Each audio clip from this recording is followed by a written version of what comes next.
السلام علیکم د وحدت قدرمنو کتونکو د افغانستان حوالې سره نن بیا خبر راغلی ده د جمعې مبارک ورځ ده او په افغانستان کې مونږ ګورو اکثر چې د جمعې په ورځ باندې خامخا داسې ناخوندوره پیښه کیږي خصوصا حمله یا اټیک څه یا څه نه څه کیږي نن په ګلبدین حکمتیار چې کوم جومات دی په هغې باندې په ګلبدین حکمتیار اټیک شوی دی بیسیکلي او یا د په ملګرو شوی دی خو بهرحال چې کوم خلک ورغلي دي هغه ګلبدین حکمتیار ویډیو هم ریلیز کړی دی تاسو سره شریکوم چې په هغې کې دوی وایي چې دوه کسان موږ زخمیان دي یو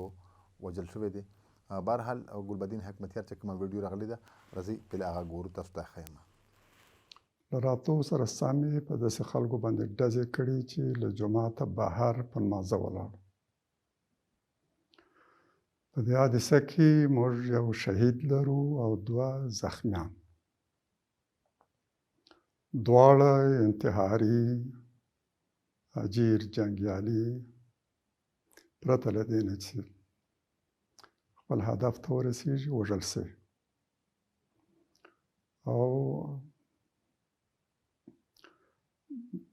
دا به معلومیږي چې دا کار د چا له لورې شوی.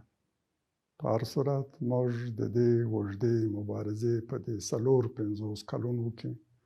په وار دې ورته حوادث سره مخامخ شي.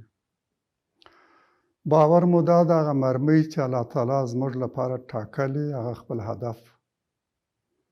نه غلطوي. هغه مرمۍ چې زموږ لپاره نه ده لیکل شوې هغه موږ نسي په نښه کولی. که مرګ ژوند له الله تعالی پرته دی بل چا په لاس کې وی نن باید زه وار په سلګونو ځله وژل سوی ولې په هماغه ورځ به د مرګ داعي زموږ خواته راځي او دا د روغ او ژوند امانت په الله تعالی ته سپارو چې له مخکې راته مقدره شوې. زما نوم د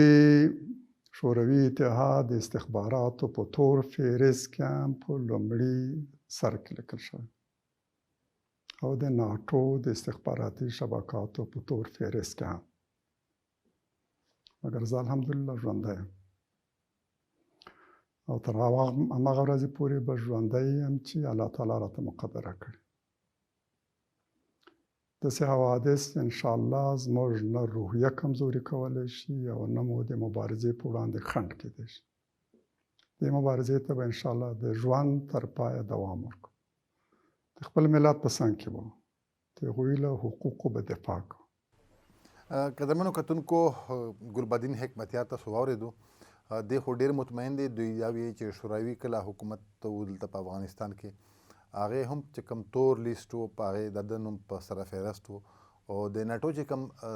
بلیک لیست و تور لیست و تور فهرست و نو په هغې کې هم د ده نوم و. زه د مرګ نه نه یېرېږم کوم ورځ چې په کور ده چې کوم په ګور ده بهرحال دا جذبې دي چې اوسه پورې افغانان یا دا پښتانه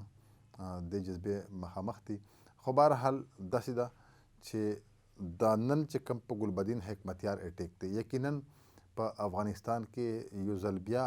داسې څه قوتونه شته چې هغه دا حکومت امارت اسلامي حکومت چې کوم جوړ کړی دی دا هم په کلاره نه پرېږدي او وقتاً فوقتاً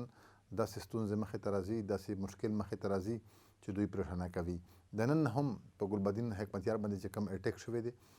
داسې معمولي نه دی ټیک ټاک اټیک دی او دوی دا خبره کړې ده چې موږ به یې لټون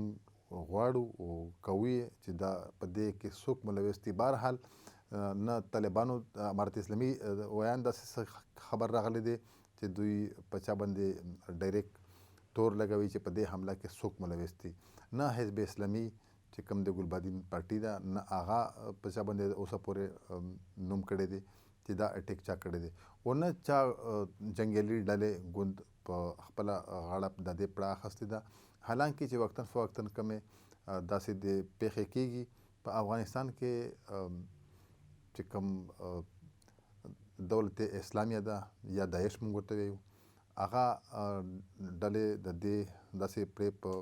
ذمهواري اخلي. خو بهرحال د ګلبدین حکمتیار حوالې سره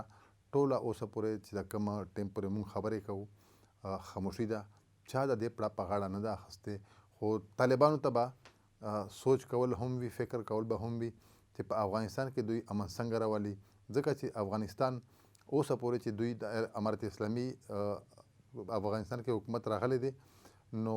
دا کیسې وقتاً فوقتاً کېږي او دا د دې صحت لپاره خطرناکې دي. دې حوالې سره چې څومره هم نور اپډیټس راځي موږ باید تاسو ته ښایو، موږ سره اوسئ.